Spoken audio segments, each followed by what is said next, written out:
Okay, 2017 Kia Soul. This is the 1.6 liter GDI, gas direct injection, non-turbo engine.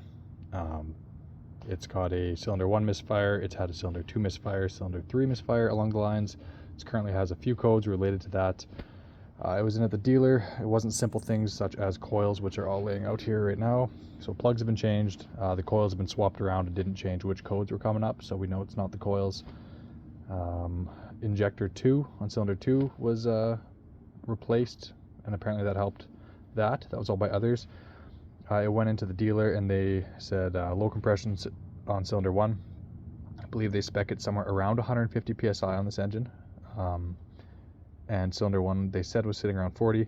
So right now we have the coils off, so the engine won't start. I am going to pull the plug on cylinder 1, do a compression test, and then I'll just go through and test the rest of them as well and go from there.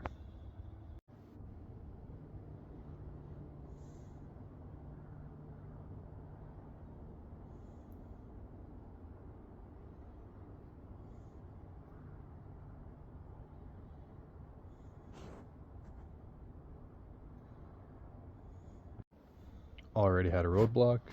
This compression tester does not go small enough. The spark plugs are obviously a size smaller than this yet, so I need an adapter.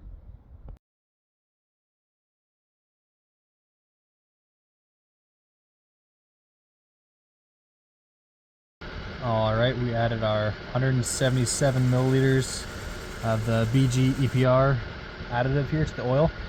That goes just straight into the crankcase. Now it says to let it run for 20 minutes at 1200 RPM. Once it's at operating temperature, it's about a little above 0 degrees Celsius right now, so we take a minute to get there, but got a timer set and we'll see what we learn here. As a side note, this vehicle has no visible oil pressure gauge, and the EPR product states that you should not use it on engines with excessive sludge. Now my logic is they're worried it's going to clean it quickly, plug your oil filter, and you're going to lose oil pressure, and then your engine will definitely be done. So I'm going to grab my OBD2 reader, plug it in, and see if we can get some oil pressure information while it's running. We're pretty well up to operating temperature. I got her sitting at 1200 RPM with this guy, and I cannot get a consistent oil pressure reading. Like, there isn't an active oil pressure reading via this reader and this car. I can get fuel pressure and voltage and all that wonderful stuff, but no oil pressure. So I'm just gonna leave this plugged in and hope it screams at me if it starts having an issue. But yeah, we are 15 minutes in. I'm probably gonna let this run to about 30 minutes and see where we're at. That'll be 15 minutes-ish after operating temperature, but it's been running for quite a while already, so. Alright, so after running our BG EPR product as recommended, let the engine cool down. Cylinder 1 was now sitting at 34 psi. Previously it was at 29 psi. So we went up 5 psi, which is cool, but just not enough. So we popped off the intake manifold here, just enough to get a endoscope in. So there we go. Bear with me, I'm trying to do this with one hand here, but we'll get this lined up into the intake on cylinder 1. So now we can see we have 2 here, 2 valves, right? And while a bit dirty, although I don't really have a point of reference on how clean these should be, there's obviously deposits around the outsides. But the valve itself doesn't seem bad. And then moving on to cylinder 2. To me, these look dirtier. You can see this cylinder is a little bit open. Bear with me. It looks quite a bit more dirty though as you get down close. Like, as a side note, I am super impressed with this endoscope. I got it for $30 Canadian on Amazon. That's pretty gross. Okay, let's go check out cylinder 3. Sorry, there we go.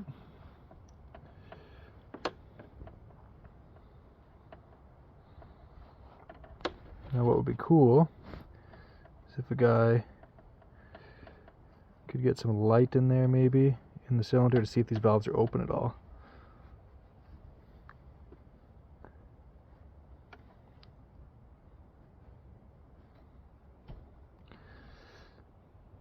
Yeah, no, it's looking pretty dirty as well. So cylinder 1 and 3 were really low compression, and then cylinders 2 and 4 we're sitting around 120 psi, which at least is similar. This is cylinder 4 now. Again, definitely carbon deposits. I don't know if this is enough to cause an issue, but I can always go get an intake cleaner, like a spray bottle or a spray bomb, aerosol kind of thing, and then we'll fire that through here and see if it helps. But at the moment, I'm not really interested in doing walnut blasting or anything like that, although we pretty much have the intake off, so what the heck, why not? We shall see. Alright, we have our leak down test ready to go here. It's all set up, it's regulated to 90 psi. Going into cylinder 1, I got the breather tube for the crankcase disconnected, and then I already ran this test once. I know it sucks, so basically this is at 90 psi, this is somewhere around 15 psi.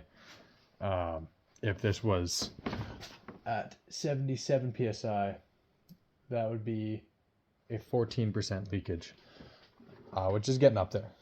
So being at 15 psi instead of 77 psi, it's a really bad leak.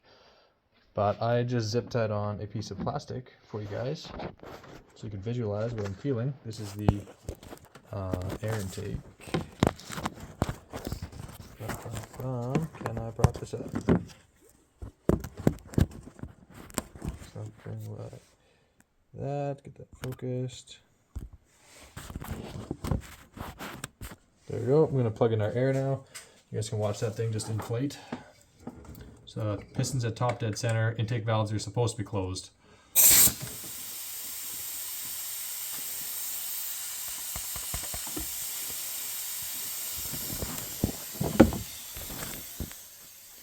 You can see our loss here, 90 psi. And there is a little bit of air coming out the breather tube. Not a lot, but a tiny bit. So the rings are getting some blow-by as well. But I'd say our main issue is our intake valves are clearly stuck open. Kia Soul 1.6 GDI non-turbo. Pretty gummed up valve train here. Intake valve on 1 and 3 are disgusting and leaking a ton of air. Like 5 times more than the good cylinders. And they're coming right back out these intakes. And then here's cylinder 3. Got them soaking right now.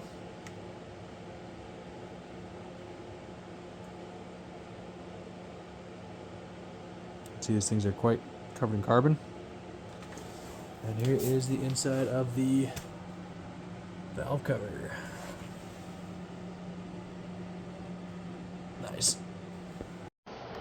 Okay, went and found the manual online, and basically what I was looking for were the specs for the tolerances between the cam lobes and what they push on, which is either the tappet or the bucket, depending on who you're talking to. And that will occur on the intake camshaft as well as the exhaust camshaft, as this is a dual overhead cam engine. So you can use feeler gauges, which is just really thin pieces of metal that are machined to a tight tolerance. Oops. Right. You use them. You basically you put them underneath there until you find the one that doesn't fit. So you keep upsizing, and then you write them all down. Here's my list. And as expected, the lobes, the cam lobes, and the valves that are out of spec, according to the shop manual, perfectly coincide with the cylinders that are low compression. So what we're going to do is, following the shop manual's directions, we're going to go through and remove the camshafts, hopefully not screw up our timing in the process, remove the camshafts, replace the buckets, which are the piece between the valve stem and the cam lobe here. It's just a little piece of metal essentially that you can buy in different thicknesses and we're gonna replace them with the correct ones, and hopefully that'll get our valves seating properly, and that will solve our compression issues.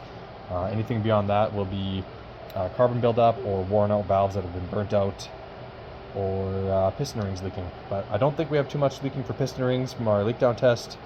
I didn't open up and take off the exhaust manifold, but according to the specs and the measurements I'm taking, a few of these exhaust valves, namely cylinder 1 and 3, will be leaking a little bit. However, the intakes are what's really messed up. So we'll start there, and hopefully we can solve some problems. All right, so we were able to get parts overnight, surprisingly. Kia doesn't believe in rebuilding their engines. So these tappets come in 41 sizes. Other brands will sell you shims, but you have to replace this whole unit in the Kia engine. That's the tappet right there. So this top part, you can see there's a little bump in the middle. That comes in different thicknesses, 41 different thicknesses, starting at 3 millimeters and going up by 0.015 millimeters from there. Now, I needed 6 of these, so cylinders 1, valve 1 and 2 on the intake, and 1, 2, 5, and 6 I needed on the exhaust side. They were just a little bit out of spec. They're not all leaking like crazy. This is the one that was leaking like super bad. I had 0 clearance between this tappet and the cam lobe. There needs to be some clearance to calculate the proper thickness. So I just ordered the thinnest one here, and I'll reinstall the cam and go from there. If I have to get that machine down some more, I will. Now, unfortunately, I couldn't order this one because it was out of stock. Kia keeps one of each of the 41 sizes in stock in Canada. So these all came from Toronto. One came from Calgary overnight. And that was it. I emptied out Canada's stock for these parts. So I'll get everything else machined that I need done, because I don't want to wait 3 weeks for this. I can get most stuff machined the next day here. But yeah, basically I've got the parts I need, so I'll get some oil on the fresh parts. I will get them going, and we'll check some clearances and then probably do a leak down test. So these are the sizes I needed. Unfortunately, my micrometer is in inches. It's a vernier scale. This is pretty new, wasn't super expensive, so should be fairly accurate, I guess, is the point.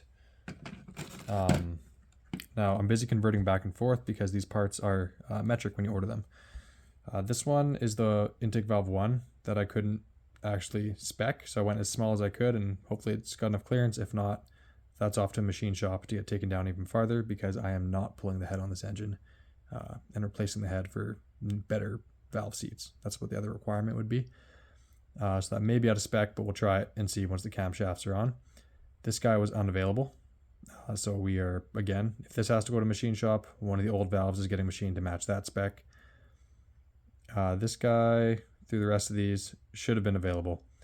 And they were according to what I ordered. Now I converted those to inches.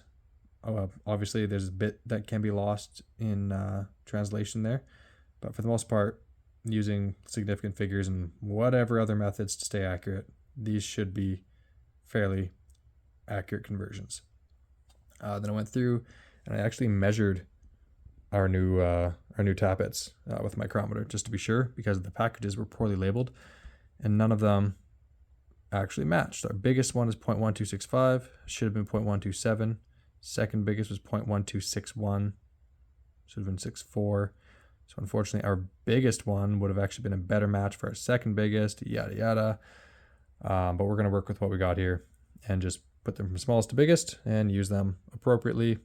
There is a bit of variance on the specs for what is an appropriate amount of clearance on the valves. So hopefully it works out. We'll put it in, we'll check everything again, and we'll go from there. However, I will say I'm a little disappointed in the quality of the manufacturing here. They're not consistent with what they're stating them to be on the sizes of these. I mean, we are talking about 10,000ths of an inch, like a couple 10,000ths of an inch. It's not a big thing, but when you're spending $40 a pop on this little piece of hardened metal, you'd expect it to be a little tighter tolerance. But we'll see if we can get this fixed anyways. We have 5 of the new ones in. I don't have the 6th as I stated. So this guy here, we're going to take one of the 5 valves that we pulled out, find the one that's closest to the required specification, try it, see how far off we are from the required valve clearance, and then possibly get that machined, or we'll use it. We shall see. In the reassembly process, there's a bolt in the end. It holds on this piece of the exhaust camshaft, and there's a joint in here. There's a pin that aligns everything, so you can't get it out of line, but you do have to torque this bolt to about 50 foot-pounds. And of course the camshaft just wants to spin, and there's a tool, I'm sure, that you can buy to hold the camshaft. But I disassembled a oil filter wrench, wrapped it around it, and put a pick through it. So hopefully that holds enough. Okay, I have everything reassembled here.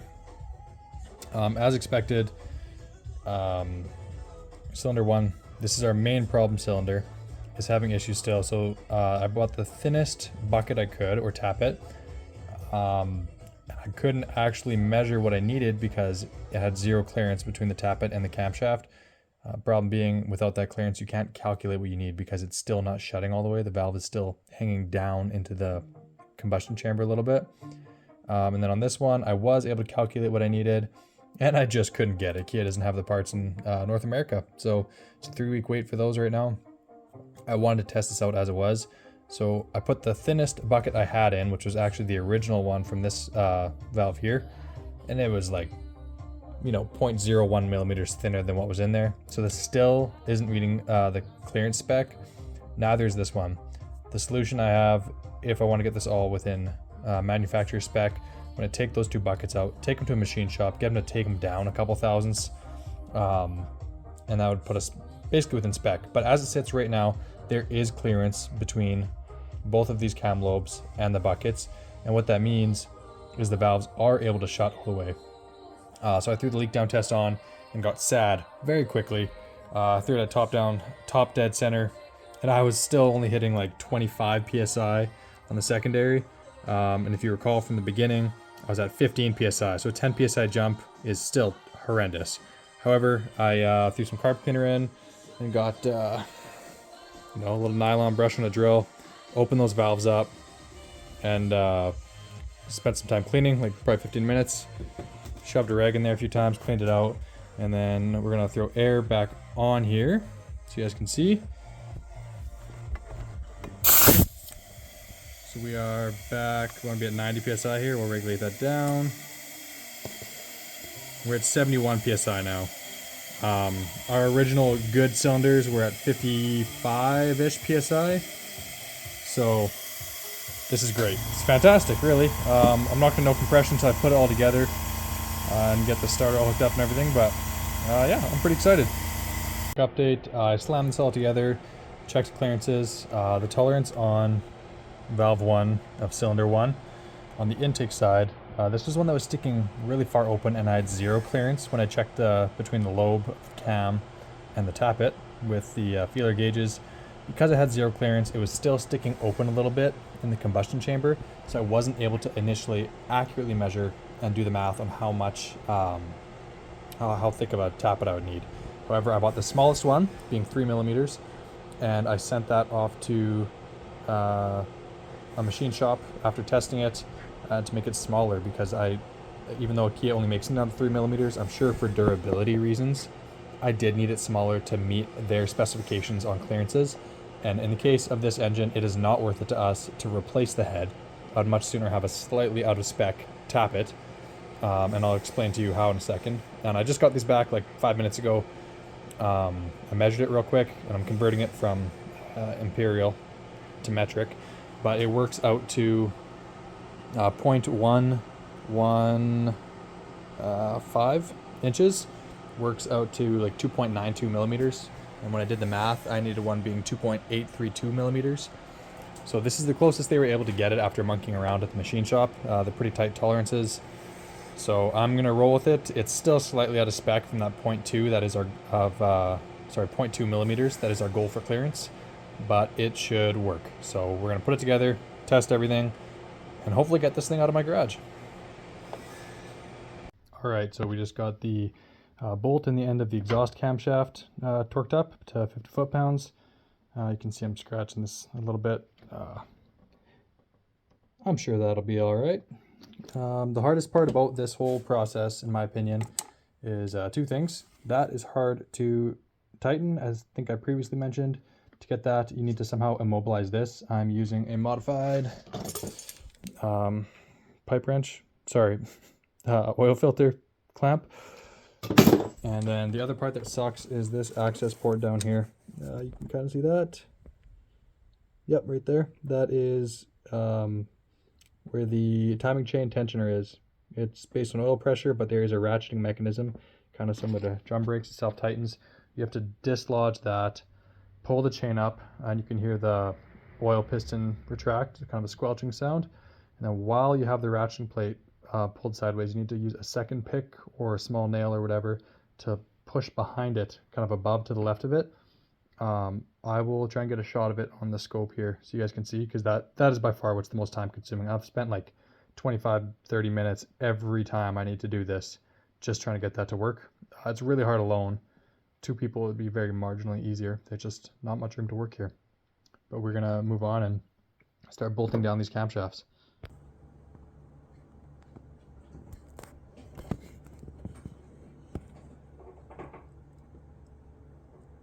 All right, we are now reassembled completely except for the intake boot from the throttle body to the air filter. The reason that is off is I want to blow a whole bunch of intake cleaner through this thing once it's running. So I'm gonna start it up, let it run for a minute, back it out, let it idle, get up to temperature, assuming that our timing is still good. And then I'll blow some intake cleaner into it, just to try to clean up this this intake, because there's really no access when I had it off, short of pressure washing it and hoping it dries out. Yeah, again, this engine's pretty dirty. Pretend I cleaned it. It would make me look better. I didn't. Here we are.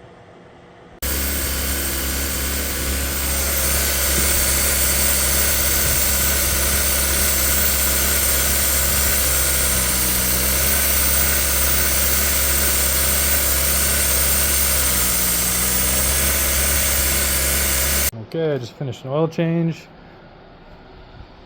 Everything seems pretty fine. We got a little bit of lifter noise now. I would say it was less present before, but hard to tell considering it was shaking like crazy. So, thing seems to be working just fine. Obviously no misfire yet. Hasn't really been running long enough though. We'll take it for a quick test drive here, and hopefully everything's fine. Definitely running smoothly though, so I'm pretty excited.